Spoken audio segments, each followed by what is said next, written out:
E agora eu quero convidar a você para esse nosso momento de reflexão, pensar um pouco ainda sobre essa temática que nós iniciamos na segunda-feira, falando sobre Mateus capítulo 24, Marcos capítulo 13 e Lucas capítulo de número 21, as palavras de Jesus no Monte das Oliveiras, no tempo em que ele estava à iminência da sua morte, da crucificação, em que há uma predição futura. Jesus é oráculo de Deus, profeta, e ele faz previsões a respeito dos últimos acontecimentos. O primeiro acontecimento está relacionado diretamente à nação de Israel. Esse acontecimento que se dá no ano 70 depois de Cristo, que é a destruição total, absoluta de Jerusalém, a queda do templo, em que não ficou pedra sobre pedra que não fosse derrubada, e um dos maiores terrores, uma das maiores abominações que já haviam acontecido na terra de Israel, e que Jesus cita como referência uma profecia de Daniel, em que ele diz que haveria abominação no lugar santo. É claro que várias vezes isso aconteceu durante a história do povo hebreu, mas desta feita, segundo a predição de Cristo, em nenhum momento da história desse povo algo tão terrível havia acontecido, e também depois nada parecido acontecerá.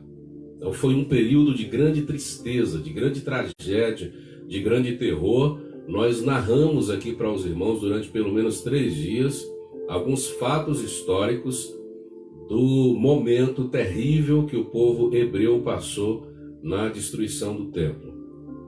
Antes de continuar falando, eu quero ler aqui para ter um embasamento, num texto lido, no texto do Evangelho, em Mateus capítulo 24, do verso 24 até o 27. Assim diz: porque surgirão falsos cristos e falsos profetas, cristos e profetas, e farão tão grandes sinais e prodígios que, se possível for, enganariam até os escolhidos. Eis que eu vou-lo tenho dito. Portanto, se vos disserem, eis que ele está no deserto, não saiais. Eis que ele está no interior da casa, não acrediteis. Porque assim como o relâmpago sai do oriente e se mostra até ao ocidente, assim será também a vinda do Filho do Homem. No capítulo 24 de Mateus e nos outros registros dos evangelistas Lucas e Marcos, nós vamos ter Jesus respondendo àquela questão inicial dos discípulos sobre quando seria a queda de Jerusalém e que sinal haveria da sua vinda e do fim do mundo. Na resposta de Jesus, nós vamos ter algumas figuras sendo englobadas aqui nas profecias que serão periodizadas. Ou seja, a profecia ela vai acontecer em períodos diferentes. Num primeiro período, antes da destruição de Jerusalém, nós vamos encontrar situações em que os próprios discípulos vão sofrer na sua carne, na sua pessoalidade, alguns tipos de perseguições. É por isso que no meio dessa resposta aqui, onde os evangelistas registram, nós vamos encontrar Jesus dizendo o seguinte: vocês vão ser levados às sinagogas, vocês vão ser levados aos juízes. Não se preocupem com o que vocês vão dizer, porque o Espírito Santo vos fará lembrar. Jesus chega a dizer, olha, muitos pais de vocês e muitos filhos entregarão os seus próprios parentes. Ele está falando sobre algo que é diretamente, pessoalmente ligado à vida dos próprios discípulos, dos próprios apóstolos e também daqueles outros discípulos que com ele estavam ali no Monte das Oliveiras. Jesus disse, olha, muitos de vocês serão mortos, serão entregues à morte, inclusive pelos próprios parentes, nesse tempo de perseguição que haverá. Só que nem um fio de cabelo da vossa cabeça se perderá. Algumas pessoas costumam confundir, né? Parece um paradoxo que Jesus está dizendo, porque se alguns vão morrer, como é que nenhum fio da cabeça se perderá? O que ele está dizendo é que não importa o resultado material e físico, o resultado eterno é completo. Ou seja, cada coisa que acontece com a sua vida, cada fio de cabelo que você perde por amor do Evangelho, na verdade não se perderá. Se você perder a sua vida, ela não se perderá, porque tudo que acontecer em torno da proposta do Evangelho terá uma recompensa de Deus. Nada que você investe no reino de Deus com seriedade, com sinceridade, com honestidade, com dignidade, nada se perde. Você que já lutou a vida inteira, você que investiu a sua vida com o propósito de ajudar outras pessoas, com o propósito de fazer crescer o reino de Deus, nada do que você investiu se perde, por mais que você tenha se decepcionado na vida, com pessoas que talvez não tenham reconhecido o teu trabalho.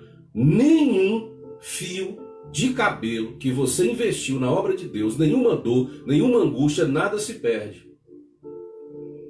Ele dizia isso aos discípulos, e isso é uma palavra que reverbera nas cartas paulinas e que o próprio Cristo vai dizer a gente também, que qualquer coisa que a gente faz em benefício do reino de Deus, um copo de água que a gente entrega, nada se perde. Preste atenção nisso. Tudo que você faz em favor do reino de Deus terá reconhecimento, porque Deus é um Deus de justiça. Está escrito que era o esforço, a resiliência, a persistência dos discípulos que salvaria a alma deles.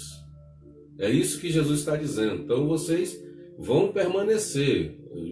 Mateus usa a palavra, aquele que permanecer até o fim será salvo. Então, é algo que está sendo dito diretamente aos discípulos para aquele período de tempo, mas também pode ser aplicado a nós, porque você vai encontrar outras bases em outros momentos em que isso se aplica à nossa própria vida. Mas algumas coisas aqui estão aplicadas diretamente à vida dos discípulos. Esse tipo de perseguição, sendo levados à sinagoga, sendo mortos, sendo entregues pelos próprios parentes, muito disso acontece com os próprios discípulos naquele tempo. Porque quando Jesus vai falar a respeito dos sinais da vinda de Jesus dele, ele vai dizer, mas antes que isso aconteça, primeiro vos entregarão e tal e coisa e tal. Então é mais ou menos em torno primeiro da pessoalidade dos discípulos que as predições de Jesus vão acontecer. Segundo, estas previsões acontecem ligadas à nação de Israel inteira. Tanto discípulos que estiverem vivos, quanto qualquer outros membros do corpo nacional de Israel, sofreria esse problema que nós já contamos para os irmãos aqui durante a semana inteira. Os únicos que conseguiram se salvar desse investimento violento do Império Romano por meio de Vespasiano a princípio e depois do general Tito contra Israel, foram aqueles que deram ouvido às profecias de Jesus e que fugiram e que se mandaram. Ninguém ficou esperando milagre, não. Os falsos profetas que diziam, fiquem aqui porque Deus vai dar livramento, acabaram levando milhares de pessoas à morte. Jesus tinha dito, olha, procure salvar a sua vida, procure precaução. Aí eu abro um parêntese para dizer a você, com muito cuidado e com muito carinho, que eu sei da sinceridade de muitas pessoas de fé. A sinceridade de muitas pessoas que ouvem determinados líderes e que às vezes arriscam a sua própria vida por causa desses líderes que ficam dizendo: olha, pode se lançar daqui para baixo porque aos anjos dará ordem a teu respeito, usando como base a palavra de Deus, mas falando como se fosse o diabo usando a palavra de Deus e levando pessoas à tentação. Nesse tempo de coronavírus, por exemplo, eu já disse aqui ontem e torno a dizer que muita gente está reunindo pessoas, agrupando pessoas dentro de espaços, e pessoas estão adoecendo e morrendo por causa da irresponsabilidade de algumas lideranças religiosas, que em nome de Deus querem preservar a sua vida financeira e dizem: pode vir, mas só ter fé. Aí você assiste uma reportagem, alguém sendo entrevistada por um repórter: por que você não está de máscara? Por que você não está em casa? A pessoa dizia: você tendo fé, você não é atingido por nada. E você vê uma convicção de uma pessoa assim, que na verdade foi afetada por uma fé irracional. Jesus disse aos discípulos: fujam, porque há situações que são problemas que nós podemos resolver. Então, se eu posso prevenir determinadas situações, por que eu vou tentar a Deus? Porque é isso que Jesus está dizendo. Se eu pular daqui, eu vou tentar a Deus, e que está escrito aqui: não tentarás ao Senhor teu Deus. É preciso ter responsabilidade. Então, no que diz respeito à nação de Israel, o povo foge. Os que ouviram a palavra de Jesus e compreenderam o que ele estava prevendo, acabaram fugindo e salvaram as suas próprias vidas.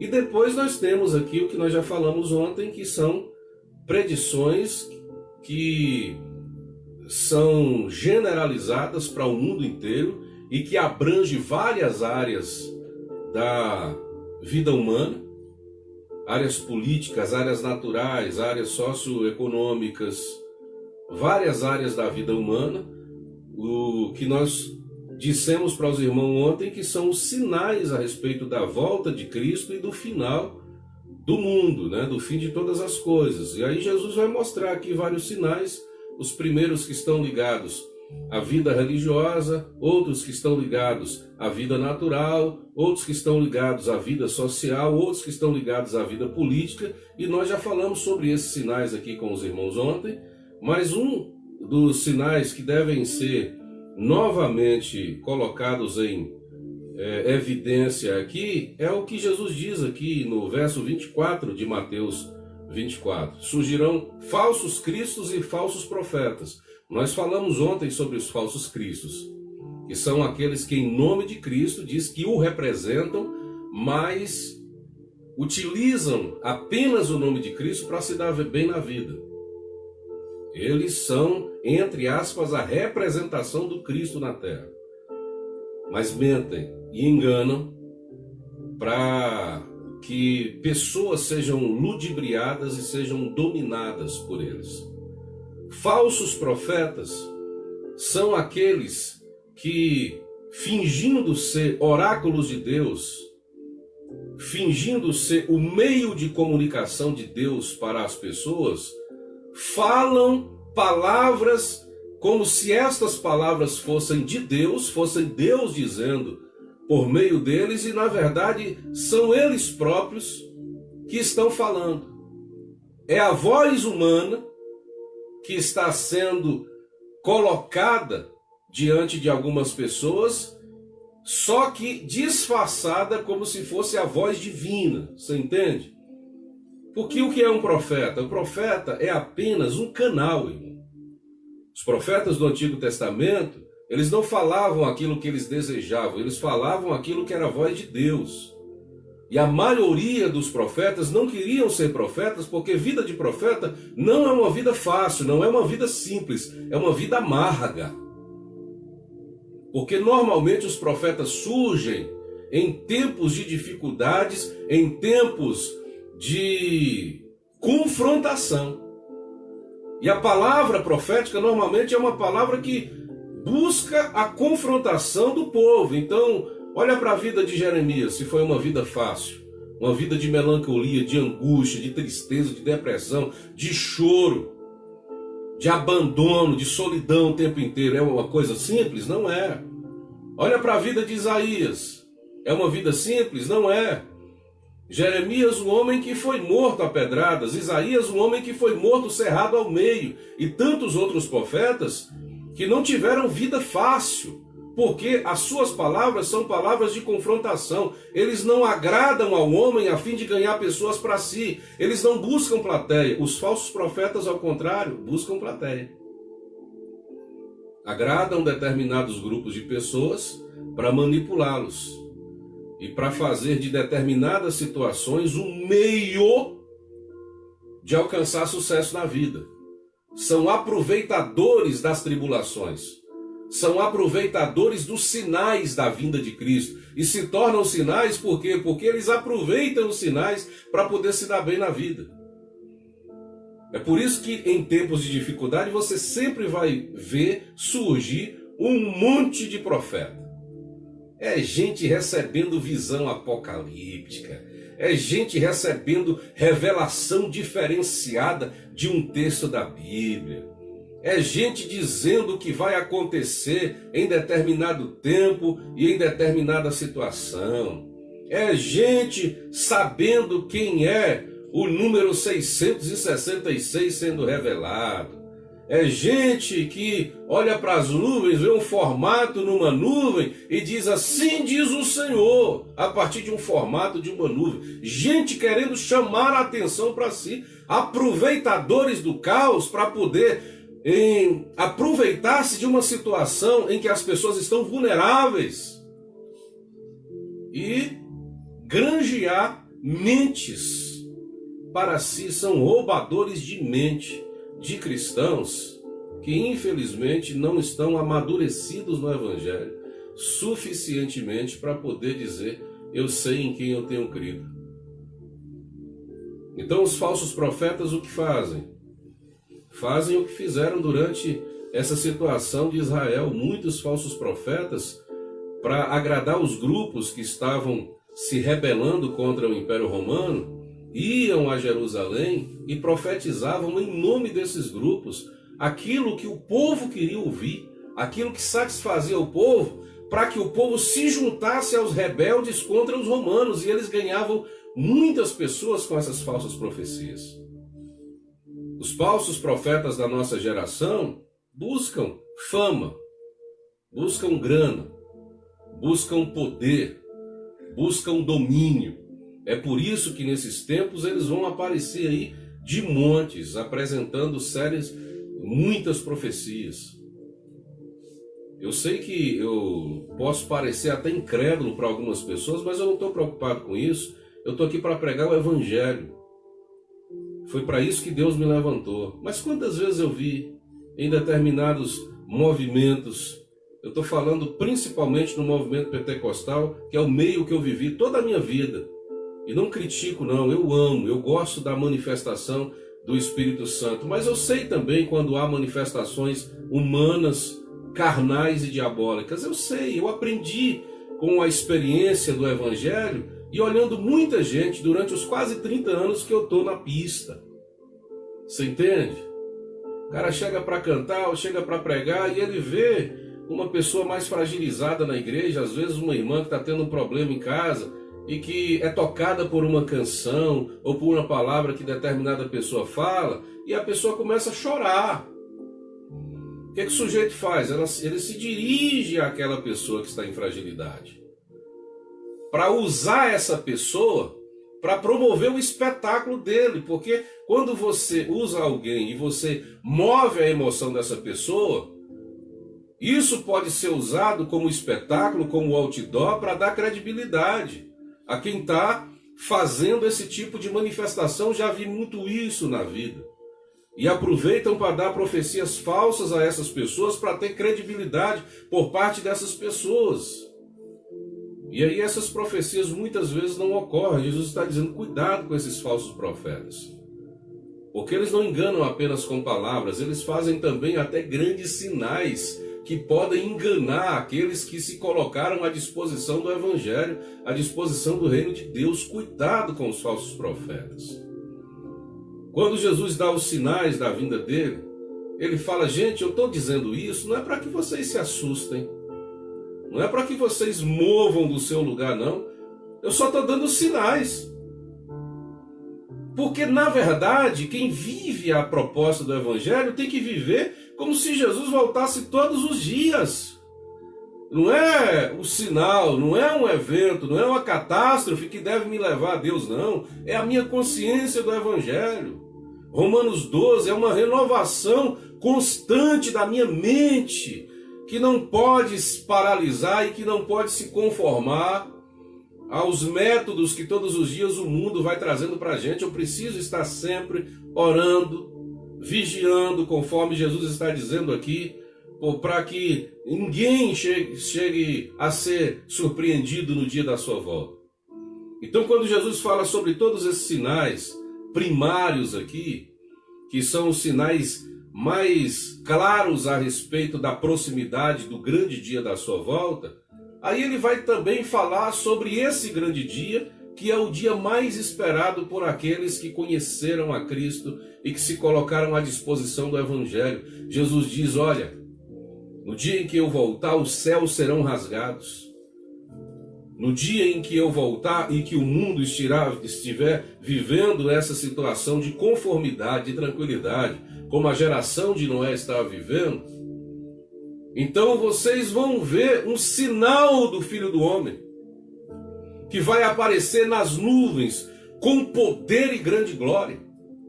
Então, quando esses sinais estiverem ocorrendo, quando coisas fantásticas estiverem acontecendo no mundo, não é para que vocês se preocupem, não, é para que vocês levantem os vossos olhos e esperem com alegria esse grande dia, não com tristeza, com alegria e com esperança esse grande dia. Porque eu voltarei nas nuvens. Não pense que eu vou aparecer nos Estados Unidos por meio de um grande profeta ou por um dirigente de uma grande nação. Não é de lá que eu venho. Então, se disser o Cristo está lá, não acredite. Não pense que eu venho por meio dos governos mundiais, por meio das grandes nações, das grandes potências, não. Porque assim como o relâmpago clareia no Oriente e se mostra até o Ocidente, assim será a vinda do Filho do Homem. É de cima que eu venho. Não fica me esperando aqui na terra, não. Eu venho é da glória, é de cima que eu venho. O que Jesus está dizendo? Não fique criando expectativas no sobrenatural de Deus na terra, não, irmão. Sei que ele pode fazer muita coisa, e ele deseja fazer muita coisa nesse planeta, mas a nossa grande expectativa tem que ser de lá de cima. Se não for de lá, coitados de nós. É de lá que deve vir a nossa esperança, é de lá que deve vir a nossa confiança. Fica aí, esperando melhoras no Brasil por causa de um presidente, fica aí esperando melhoras no mundo por causa de uma estabilidade financeira, fica aí. Você tem que esperar, é de cima, é de Deus que vem a nossa expectativa. É isso que Jesus estava dizendo. Quando todas as coisas estão acontecendo aqui nesse planeta, não deva olhar e acomodar-se a esse plano horizontal, não. Levante as vossas cabeças, porque é de lá que vem a vossa salvação, é de lá que vem a vossa redenção, é de lá que vem a vossa estabilidade eterna. É de lá que a gente tem que esperar. Eu espero que Deus tenha ajudado o teu coração durante esses dias em que a gente falou sobre isso. A gente poderia falar aqui meses a respeito desse assunto, que é extraordinário. Mas eu sei que há outras necessidades também, e eu espero que Deus te abençoe por meio desta palavra, tá? No próximo domingo, pela manhã às 10 horas, nós teremos o pastor Wagner, que vai fazer a escola bíblica dominical por meio da sua página pessoal, e à noite, às 19 horas, nós estaremos aqui ministrando a palavra de Deus também, louvando a Deus por meio do Filhos da Graça, Filhos da Graça Ministre, né, no Instagram, Cristiano Ribeiro 5, que também é no Instagram, e pela nossa página Cristiano Ribeiro no Facebook. Tá? Vamos orar? Senhor, nós queremos te agradecer por essa noite, por tua palavra, por essa semana maravilhosa. Pedimos que continue nos abençoar, nos enriquecer, a engrandecer o teu nome em nossa vida, que a tua palavra nos chegue todos os dias e nos acrescente, nos oriente, nos amadureça, para que teu nome seja exaltado, Senhor. Nosso desejo sincero para a tua glória. Enche o nosso coração de esperança da tua vinda, porque essa é a nossa grande expectativa, para que o nome do Senhor seja honrado todos os dias.